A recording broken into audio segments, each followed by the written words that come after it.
పరిశుద్ధ గ్రంథము నుండి అపోస్తలుల కార్యములు 12వ అధ్యాయము మొదటి నుండి.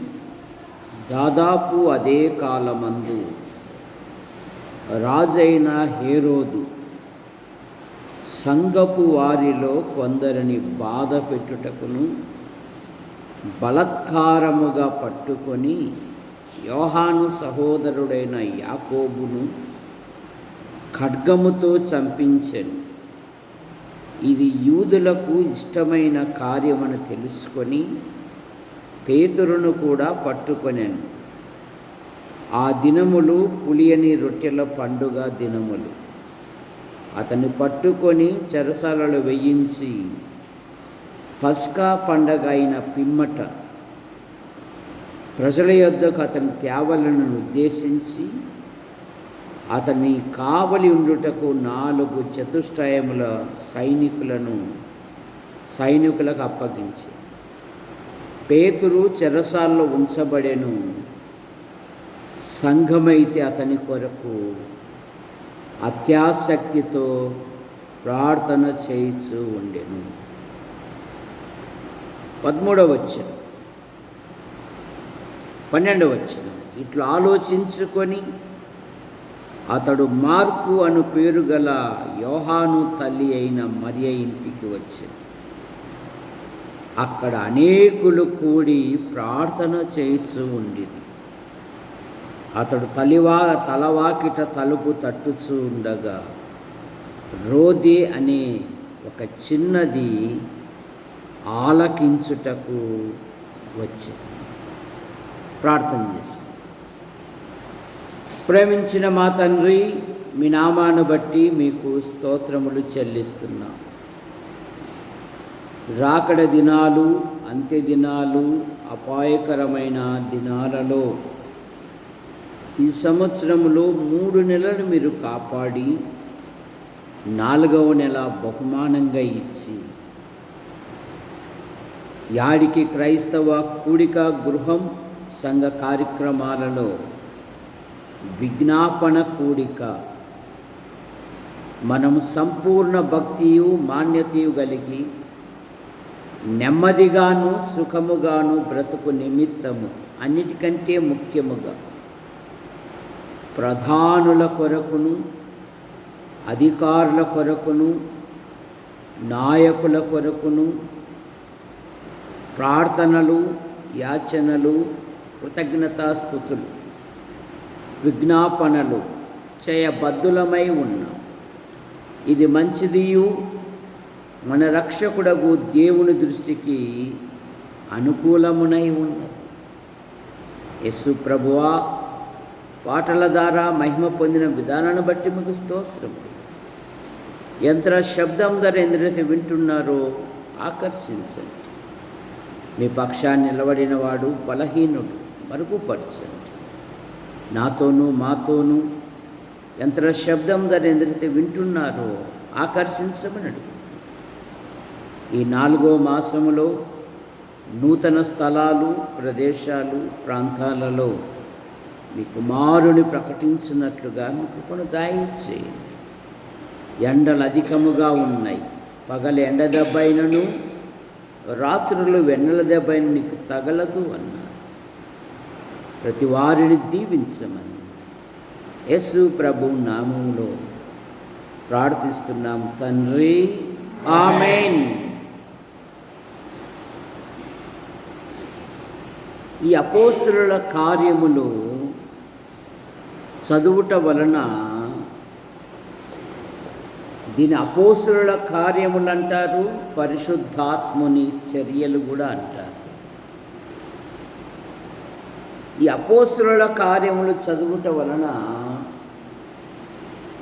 విశ్వాసి యొక్క జీవితము ధైర్యపరచబడుతూ ఉన్నది. ఎందుకంటే ఆది అపోస్తలులు లేక ఆది విశ్వాసులు వారు శ్రమలకు బాధలకు ఇబ్బందులకు గురి అయినప్పుడు వారు ఏం నేర్చుకున్నారంటే ప్రార్థించుట నేర్చుకున్నారు.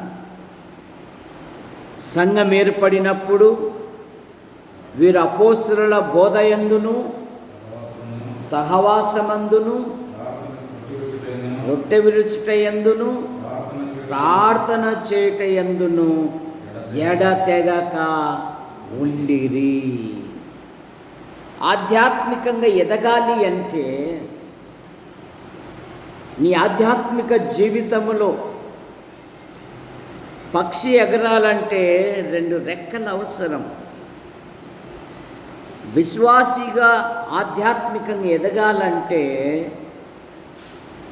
1 ప్రార్థన, 2 బైబిల్ ధ్యానం. ఈ 2 ఉంటే పక్షిరాజు వలె అంతకంతకు పైకెగుదురు అనే మాట మనం చూస్తాం. ఏం చదువుతున్నాము?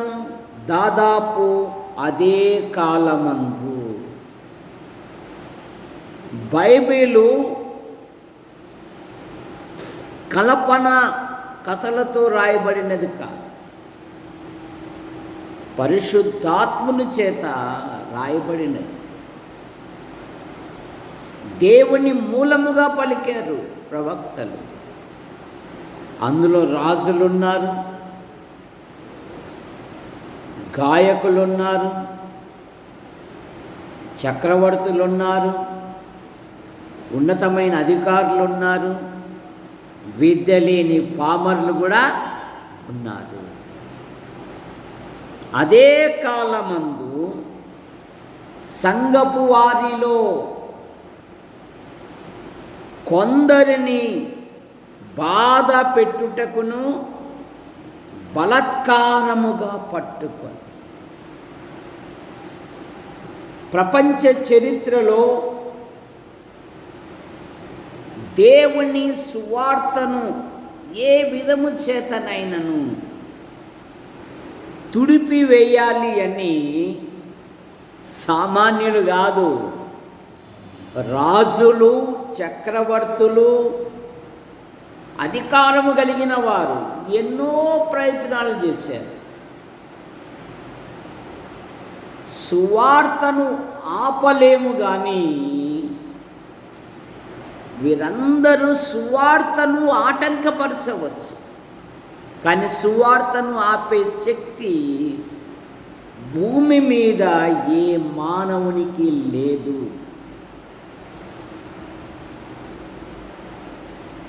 ఆటంకాలు పుట్టిస్తారు, అభ్యంతరాలు పుట్టిస్తారు, కానీ వాళ్ళకి తెలియదు. నిర్గమకాండ 1వ అధ్యాయంలో ఏం చదువుతాము? వారు శ్రమ పెట్టిన కొలది వారు విస్తరించి ప్రబలిరి అనే మాట మనం చూస్తాం. దేవుని పని ఆటంకపరచొచ్చేమో కానీ దేవుని పని నిర్వీయంగా సాగిపోతూనే ఉన్నది. ఇది మనుషుల పని కాదు. అందుకే బైబిల్ ఎప్పుడో చెప్పింది, అభ్యంతరములు రాక తప్పవు, కానీ ఏ మనుషుని వలన అభ్యంతరములు వచ్చునో ఆ మనుషునికి శ్రమ అన్నాడు, నష్టము అన్నాడు, కీడు కూడా అన్నాడు. జాగ్రత్త. ఆటంకాలు పుట్టియచ్చు, కానీ ప్రభు పని నిర్వీర్యంగా సాగిపోతూనే ఉంటుంది. ఆటంకం పుట్టించి అభ్యంతరములు పుట్టించిన వారందరూ ఇప్పుడు సమాధి రాళ్ళ కింద నిద్రపోతూ ఉన్నారు. సువార్త వ్యాపకము, బైబిల్ విమానముల ద్వారా, ఓడల ద్వారా ప్రయాణం నిరంతరం, అది ప్రతిరోజు ప్రయాణం చేస్తూనే ఉన్నది. కొందరిని బాధ పెట్టుటకు బలత్కారముగా యాకోబును ఖడ్గముతో చంపించారు. యూదులకు ఇష్టమైన కార్యము, ఎందుకంటే వారు అవిధేయులు, వారు ఆటంకపరచువారు. పేతురును కూడా చంపుటకు చెరసాల్లో ఉంచారు, కానీ అది పండుగ దినాలు. కానీ 5వ వచనంలో ఏం చదువుతామో, సంఘమైతే అతని కొరకు అత్యాసక్తితో సమస్యలు పరిష్కరించబడాలి అంటే ఆలోచిస్తే అనారోగ్యం వస్తుంది, ప్రార్థిస్తే దేవుని శక్తి వస్తుంది. ప్రార్థించాలి, ప్రార్థనలో పోరాడాలి.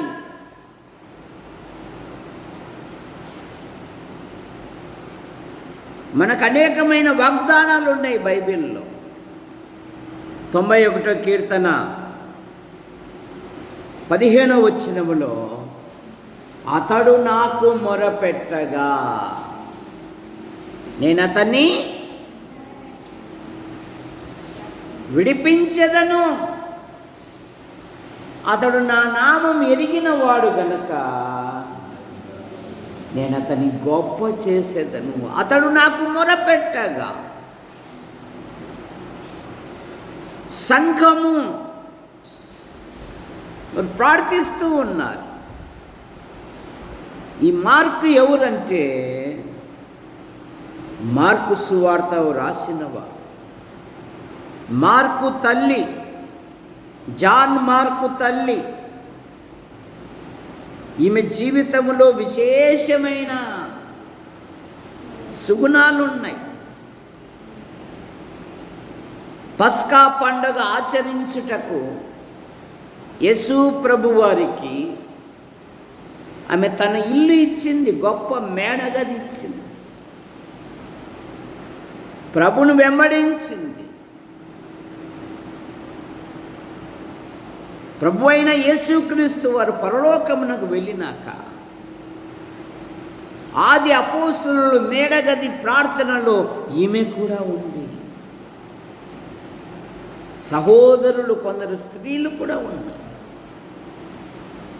ఇప్పుడు ఈమె ఇంటిలో అనేకులు కూడి ఏం చేస్తున్నారంట, నీ ఇంటిలో ఎవరున్నారు? ప్రార్థించేవారు ఉన్నారా? ప్రకటించేవారు ఉన్నారా? నీ గృహములో అనేకులు వచ్చి నీ క్షేమము కొరకు ప్రార్థించేవారుగా. ఇందులో రోదే అని ఒక చిన్నది, రోదే అనగా గులాబీ పువ్వు, ఆసక్తితో ప్రార్థించిన చిన్నది, దైవజనుని విడిపించుటకు వారు రాత్రంతా ప్రార్థనలో ఉంటే ఆ ప్రార్థనలో ఈ చిన్నది కూడా ఉంది. ప్రార్థన యందు ఆసక్తి గల చిన్నది. మన పిల్లలకు మోకరించి ప్రార్థించుట అలవర్చు. దేవుని గ్రంథమును పఠించి ధ్యానించుట అలవర్చు. ఈ మొబైల్ ఫోన్ వచ్చినాక మాటలే లేవు గృహాలలో. భార్యాభర్తలకు కూడా మాటలు లేవు, పిల్లలకు తల్లిదండ్రులకు కూడా మాటలు లేవు. ఒకప్పుడు భర్త వస్తున్నాడంటే, అమ్మాయి మా ఆయన వస్తున్నాడు, పోతున్నాను ఇంట్లోకి వెళ్ళి, కదా, నలుగురితో మాట్లాడేస్తారు, చక్కగా నీళ్ళు ఇచ్చేది, అన్నం పెట్టమంటావా అనేది. ఇప్పుడు కష్టపడి వచ్చిన అన్నం పెట్టమంటావా అని అడిగితే నీ చేతులు ఏం పోయినాయి అంటుంది. నీ పెట్టుకొని తినలేవా? ఎటుకొచ్చేసింది వ్యవహారం. చూసారా, ఆ కుటుంబాలు కూడా అట్లాగే ఉంటాయి. సమాధానం లేని గృహాలు, సంతోషం లేని గృహాలు, అసూయ ద్వేషాలతో ఉన్న గృహాలు అభివృద్ధి చెందవు. అనేకులు కూడి ఆ ఇంటిలో ప్రార్థిస్తూ ఉన్నారంట. ఎప్పుడైనా వస్తున్నారా సహోదరులు నీ ఇంటికి? నీ వలన సహోదరులకు ఏమైనా ఆదరణ కలుగుతూ ఉందా?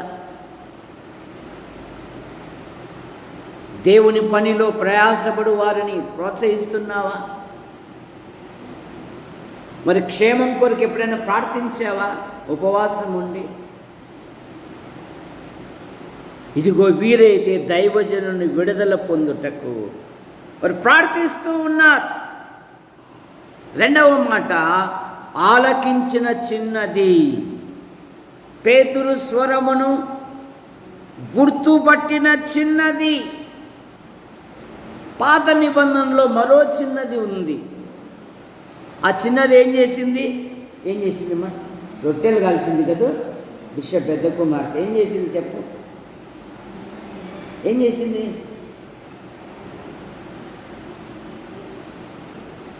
నన్ను అడగాక అబ్బా అంటున్నాడు మా నరసింహ కొడుకు.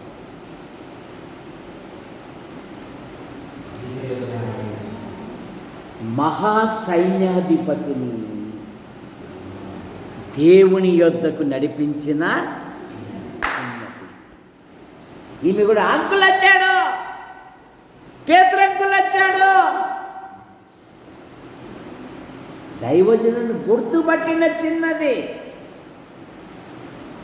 పాత నిబంధనలు అమ్మగారు నయానో భయానో ముంచో మునుగో కాదు, 100 అబద్ధాలని చెప్పి ఎట్లయినా కానీ పంపించండి, అయ్యగారు రోగం కుదుర్చబడుతుంది. నా ఏలిన వాడు దైవజనుని యొద్ద ఉండాలని నేను కోరుచున్నాను. కోరిక కలిగిన చిన్నది. మూడవ మాట, వారందరూ అంటున్నారు నువ్వంతా అబద్ధాలు ఆడుతున్నావు అమ్మాయి అంటున్నారు. లేదో పేతురంకుల స్వరం నాకు బాగా తెలుసు. దైవజనుని స్వరమును గుర్తుపట్టిన చిన్నది. 12వ అధ్యాయం 14 వచ్చింది. ఆమె పేతురు స్వరమును గుర్తుపట్టి 13వ వచనములో పేతురు మాట ఆలకించిన చిన్నది. ఈ చిన్నది దైవజనుని స్వరమును గుర్తుపట్టింది. నాకు తెలుసు అంకుల స్వరం, అది అంకుల స్వరమే. నీ పిల్లలు ఎవరెవరో స్వరాలు కాదు గుర్తుపట్టాల్సిందేది, దైవజనుల యొక్క స్వరాలను గుర్తుపట్టాలి. ఇప్పుడు దేవుని సన్నిధిలో సంతోషించిన చిన్నది 14వ వచనములోనే సంతోషము చేత తలుపు. దేవుని సన్నిధి సంతోషం, దేవుని సన్నిధి ఆనందం, దేవుని సన్నిధి ఎదుగుదల. ఈరోజు కళా మేడము మధ్యాహ్నం వచ్చింది, 3కి వచ్చింది, పిల్లలందరినీ తీసుకొని వచ్చింది. ఒక షిప్పు నేర్చుకుంటా ఉన్నా. మందిరం అంతా శుభ్రం చేసింది.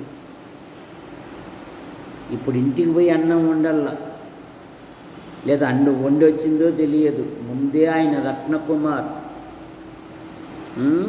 నిప్పు కణికల్లాగా శకశకలాడుతూ ఉంటాడు. చూసారా? మనమైతే టైం అవుతుంది, ఇంకా మేము వండుకోవాల, ఇంకా వదులుకోకుండా పాడోడు. చూసారా?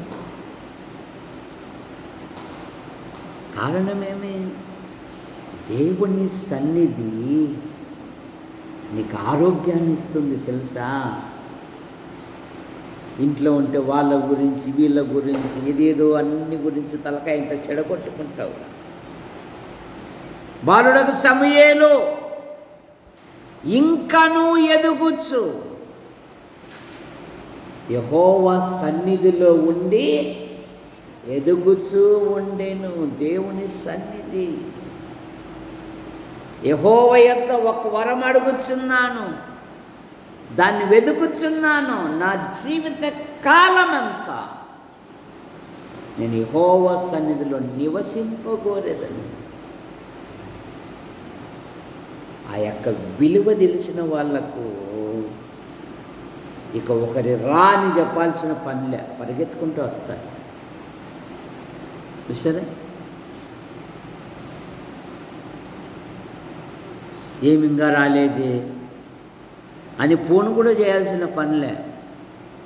ఆ సన్నిధి విలువ తెలిసిన వారు పరిగెత్తుకుంటూ వస్తారు. ఎందుకంటే దేవుని సన్నిధిలో నీకు ఆశీర్వాదం దొరుకుతుంది.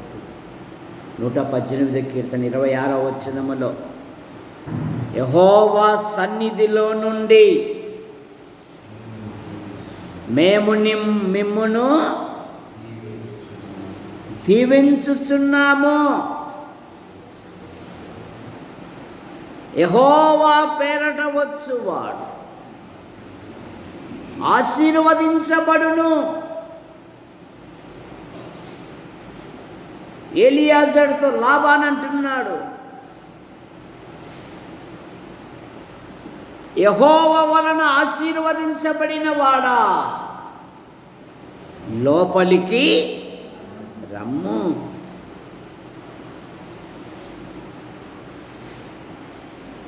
ఈ లోక సంబంధ విషయాలలో చిక్కుకొని పోయిన వాడు అంత త్వరగా దేవుని సన్నిధికి రాలేడు. ఎందుకంటే తీర ప్రార్థన పోయేటప్పుడే ఏదో ఒక సమస్య, ఏదో ఒక ఆటంకం, ఏదో ఒక ఇబ్బంది. అన్న మందిరానికి రావాలన్నప్పుడే ఆమె వెయ్యిరెగు పెనిన్న ఆమె ప్రాణమును విసిగింపజేస్తూ ఉంది. సమస్యలు ఎప్పుడు రావు. ప్రార్థన అనండి, దేవుని సన్నిధి అనండి, అనుకోకుండా కొత్త కొత్తవి వచ్చేస్తాయి. దేవుని యందు విశ్వాసము గల చిన్నది. 15వ వచనములో ఏమంటున్నది? వారు పిచ్చిదానివనిరి, ఆమె తాను చెప్పినదే నిజమని ఆమెను దృఢముగా చెప్పిన. కేనా బుద్ధి ఉందేమా? 24 మంది సైనికుల మధ్య ఉన్నాడు ఆయన. తలుపులు తడుతున్నాడు అంటున్నావే? లేదో, నాకు తెలుసు. నేను చెప్పేది దృఢ సాక్ష్యం, దృఢం, ఖచ్చితం. నీకేమి లేకపోయినా నీ పిల్లలకి యథార్థత అనేది నేర్పిస్తారు. యథార్థవంతులకు ఆయన ఏ మేలు చేయక మానడు. 15వ వచనంలోనే పట్టుదల గల చిన్నది. 15వ వచనంలోనే ఏం చదువుతాము? తాను చెప్పినదే నిజం.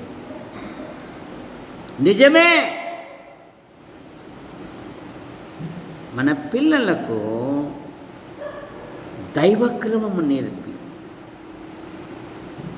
కనుక రోదే అనగా గులాబీ పువ్వు, ఆసక్తిగా ప్రార్థించిన రోదే, ఆసక్తిగా ఆలకించిన రోదే, దైవజనుని గుర్తుపట్టిన రోదే, దేవుని సన్నిధిలో సంతోషించిన రోదే, దేవుని యందు విశ్వాసము గల రోదే, పట్టుదల గల రోదే. సహోదరులారా, మీ ప్రార్థన అవసరతలు, మీ వ్యక్తిగత విషయాలు ఏవైనా ఉంటే తెలియజేయండి. సంఘము ప్రార్థించుటకు సంసిద్ధముగా ఉన్నది.